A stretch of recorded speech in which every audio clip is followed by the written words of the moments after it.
CSRA is full of amazing women. Women who inspire. Women who innovate.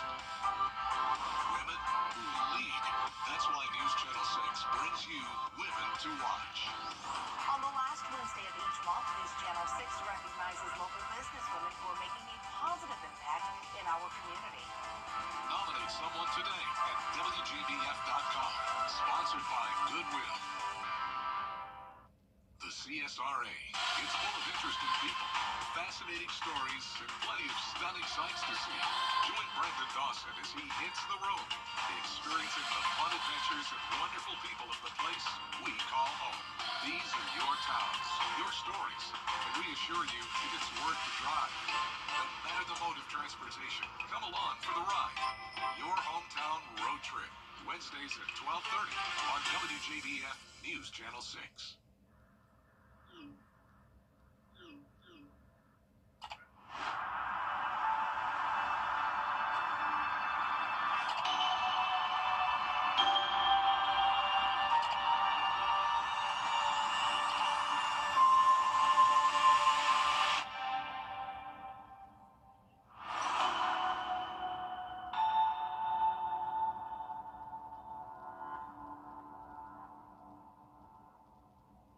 The Live Viper 6 Skyview Network, sponsored by Terry Lambert Hyundai. It is feeling like spring this week with temperatures soaring into the 70s starting tomorrow. Little to no rain, lots of sunshine in the forecast this week, but we will see a rain chance on Thursday. I'll have all the details.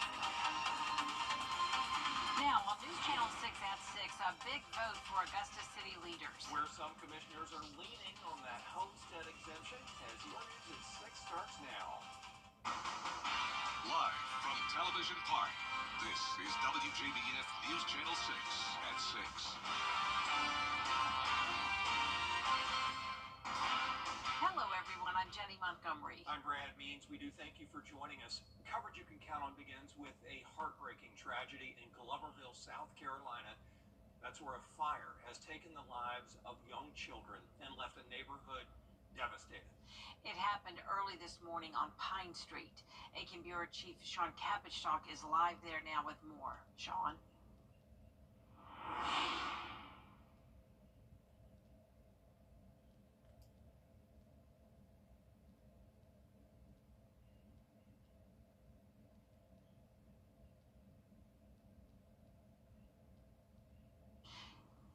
Now, the coroner's office telling News Channel 6 the fire happened about 1 o'clock this morning there on Pine Street. A mom and her 4 children were inside. They were all rushed to the hospital, but 6-year-old Soraya and 8-year-old Desalyn Jordan did not make it. Deandalyn. A third sibling is in critical condition, and the mother and another child are expected to recover. We did talk to a neighbor who bravely tried to rescue those children. I was trying to get them out the window, but once their cries faded away, we couldn't find them. The fire was too hot. But the man that kept the back door open, that's the little boy can run out with him. So that's what saved him and his mom. So. A brave effort by Ms. Hall. Thanks for talking to us, and thank you for trying to help. The cause of the fire is still under investigation tonight. And right now on our Terry Lambert Hyundai Skyview cam, we are seeing the sun starting to set here with mild temperatures today. So a pretty view over in Waynesboro. And today's almanac shows that we had a low of 37 this morning. So definitely a chilly start to our Monday, but became pretty comfortable, especially with the sun in the afternoon. Felt pretty nice out there. High of 69 today, 3 degrees above average.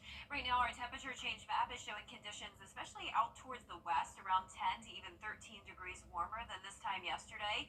And that's putting us in the 60s still right now. Augusta at 68, 67 in Thompson, Millen and Swainsboro at 66, 62 down in Sylvania, and overall just a really nice and mild day. So the relative humidity is around 20 to 30%.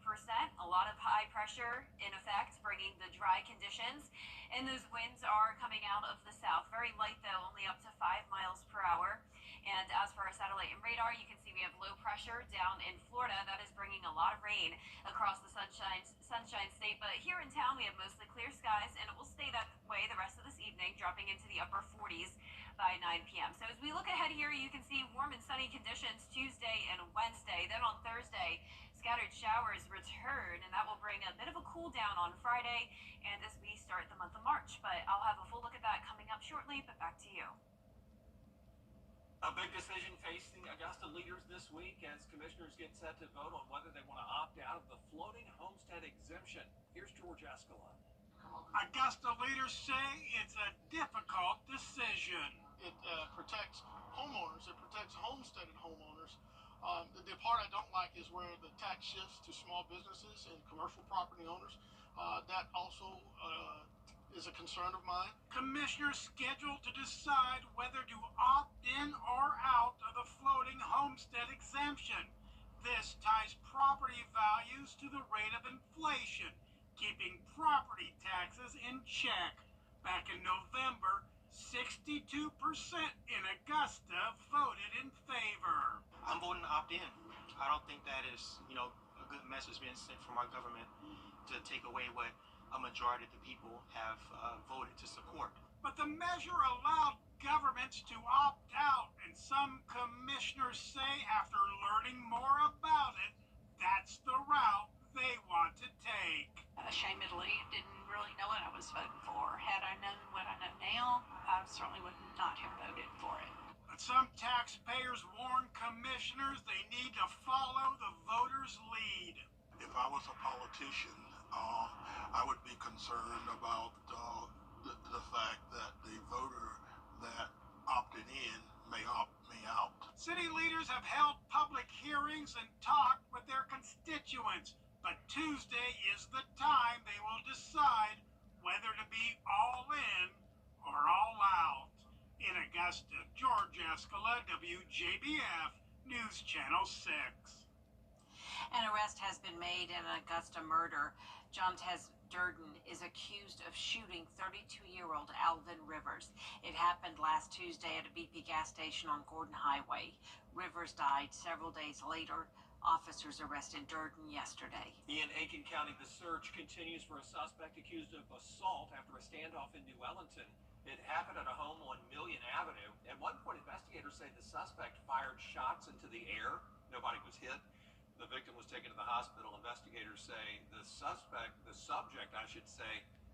has been making online threats to specific people. He is still believed to be in possession of a handgun, unknown on how much ammunition he has. He's making multiple threats to harm innocent people on his social media, and we're taking those very seriously. Again, we're keeping units in the areas, steadily patrolling, so that way we can ensure our citizens are safe. So far, police have not released the name of that suspect. More than 35 million Americans suffer from kidney disease. Two of the most common causes are type 1 diabetes and high blood pressure. The National Institute of Diabetes and Digestive and Kidney Diseases says early stages of the disease show no symptoms. 9 in 10 adults living with kidney disease don't know it. But for those who do, they could be waiting on the donor list for years. That's why organ donation advocates say donating is so important. They say simply by signing up, you can make it a much better life for others. One organ on a tissue donor can help up to 75 people. So just one person, 75 people have a better chance at life because of a decision that you make or that I would make. It's super simple to sign up to be a donor. You can do it through your driver's license. That's how most people do that, and they realize that when they go to the DMV, they're able to say yes to donation. But some people don't know you can also do it online. To help someone battling kidney disease and learn more about becoming a donor, just go to our website, WJBF.com. Coming up on News Channel 6 at 6, a major deadline for federal workers to file for their share of the money. Tomorrow on Jenny, cat lovers will get a big kick out of our furry guests from the Caddyshack Cats Club. President Steve DeBay shows off 2 adorable ragdoll cats and gives us details about the club's 31st annual competition and household pet show. It's coming up on March 1st and 2nd. Exhibitors come from around the country and Canada to take part and hopefully get a title. But the club has a bigger purpose too. Education and animal welfare are just a really big part of what your mission is with this. Yes, because we're a nonprofit organization. We're a cat club, folks from around here. And So we know the different organizations of no kill. So we keep our seed money from the show itself. And whatever is left over will go to the no kill shelters. Love that. Yes. Love that. Well, you can see our co-workers Dawn and Lauren just loving being cat sitters there. We'll also meet the stars of Payne College's Black History play, The Jewel of the World, and learn about the Augusta Junior Players production of Peter Pan. It's all tomorrow at 12:30 on Jenny. Chief Meteorologist Jennifer Petracci is back with us now. And I'm loving the warmer weather as much as they are loving those cats. It's going to be a beautiful week, several days in the 70s. We will have some rain showers on Thursday, and that'll bring a brief cool down, but overall the weekend looks great. I'll have your full Viper 6 forecast right after this break. It's the one thing.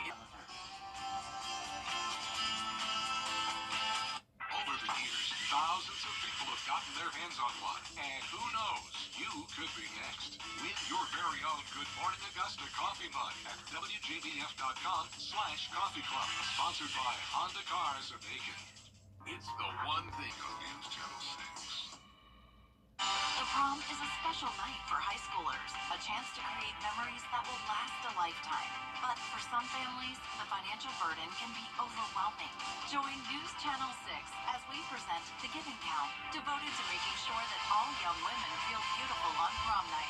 Donate your gently warm prom dress, shoes, and accessories at Television Park in Augusta.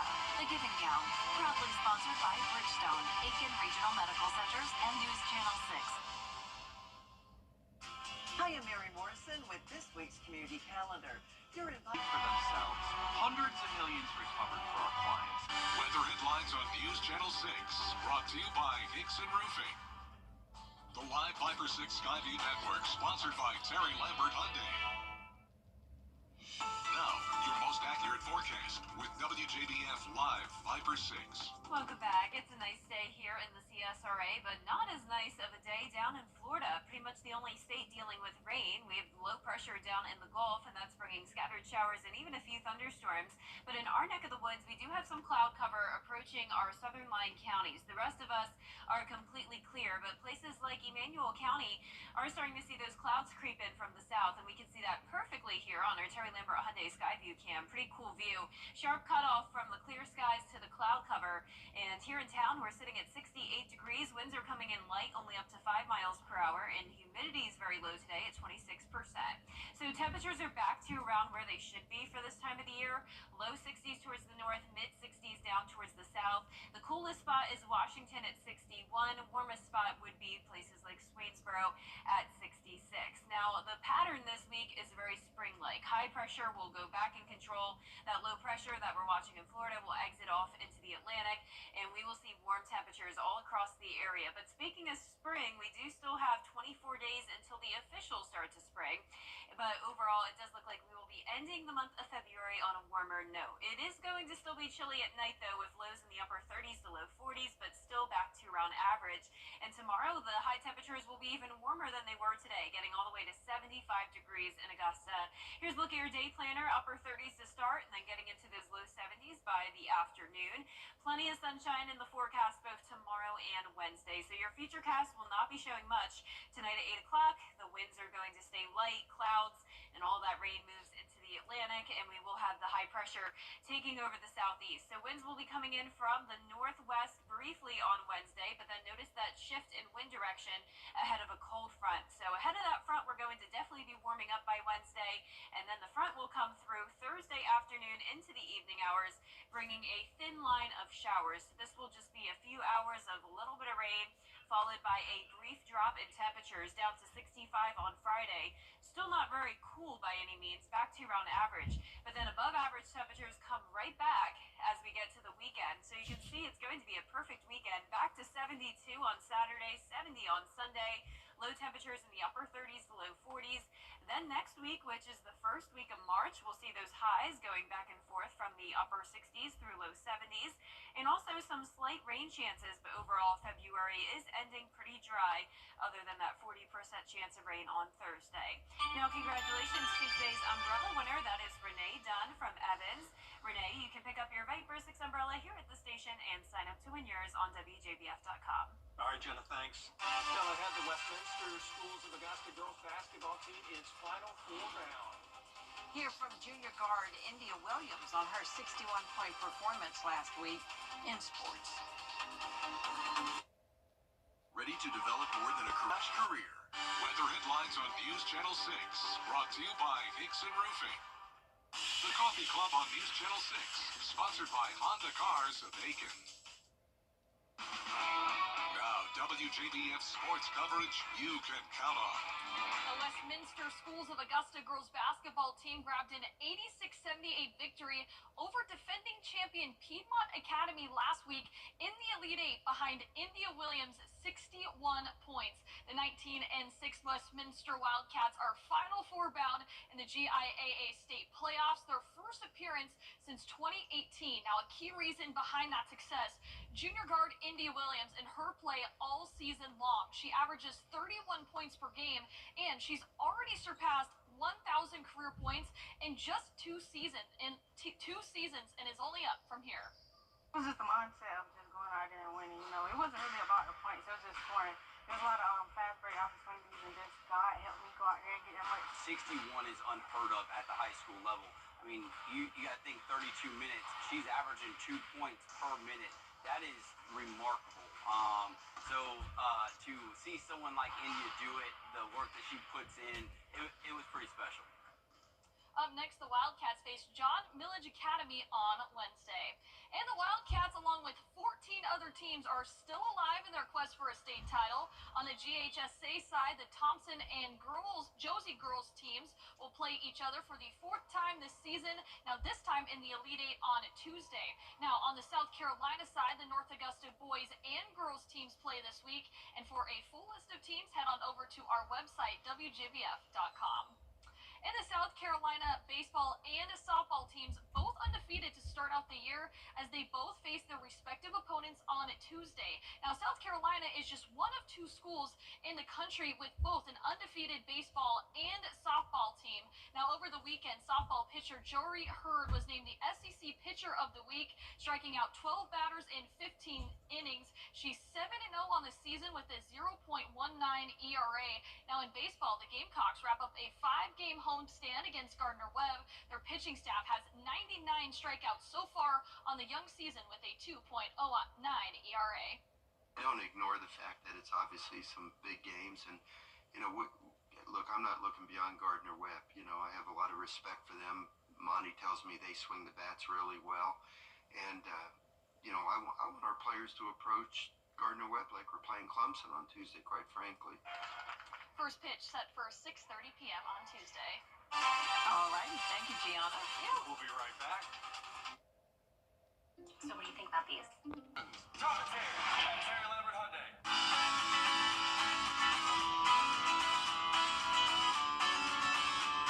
Follow News Channel 6 on Instagram. Should we take a look at it? What do you think? Sunny and 75 for Tuesday, then up to 76 on Wednesday. Beautiful next 2 days. Then a cold front comes through on Thursday, bringing a few showers, a brief cool down Friday, and then a great warm weekend. A high school senior in New Jersey just celebrated a very special achievement, getting a perfect score on the SAT. 2 million students take the test every year, but less than 1% score is 1,600. He says it took him 2 tries and compared it to competing in a cross-country race. He wants to study at Harvard and become an engineer or a lawyer. Well done. Wow. I'm sure he Impressive. will succeed. Yeah. Very impressive. Wow. Congratulations to him. And that is our report for now. Thank you all for watching. We're back at 7 right after World News Tonight. Then we'll see you again for News Channel 6 at 11. Have a nice evening. Good night.